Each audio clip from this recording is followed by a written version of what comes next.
ndagusujeho ukurikiye CC Free TV. Niba utarakanda subscribe kuri ino channel kugira ngo umanze mubwire yuko wasigaye kora kuri ino channel ya mbere kugeza amakuru mashyashya y'imyidagaduro entertainment yo mu Rwanda bwa mbere utasanga ahandi. Kanda subscribe rero wibuka no gukanda notification kugira ngo uzajya kugeraho bwa mbere yabone tukiyashyiraho akiri mashyashya. Kuri uyu munsi rero tugiye kugaruka ku mugabo wamenyekanye cyane muri filime y'Abamenya series, filime y'uruhererekane ica kuri YouTube. Undi ni umugabo witwa Kanimba, amazina ye nyakuri yitwa Mazimpaka Wilson. Uyu rero ni umugabo kuri ubu ngubu wamaze kurongora nawe muri wa mwaka n'ubundi twakomeje kubabwira ko ari umwaka w'abasitari. Mu gukora ubukwe uyu mwaka kabisa abasitari benshi hafi ya bose bakomeje kugenda bakora ubukwe. Ni nyuma y'uko boss we Bamenya yaramaze kurongora. ngira ngo iyo video mwarayibonye hano kuri CC Free TV, twabagejejeho ubukwe bwa boss we Bamenya.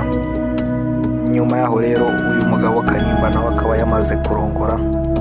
Uyu nguyu Kanimba rero ni umugabo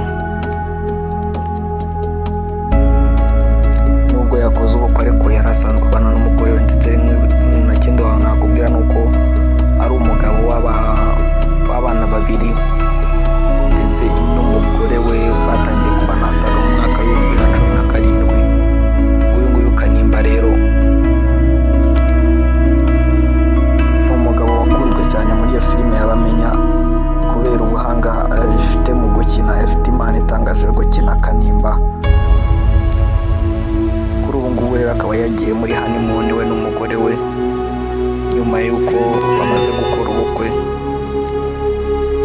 Kwibutsa ko amakuru nk'aya nta handi wayasanga uretse kuri CC Free TV. Niba utarakanda subscribe rero iki nicyo gihe kugira ngo ubanze uyikande kugira ngo uzajye ubona andi makuru mashya nk'aya ngaya.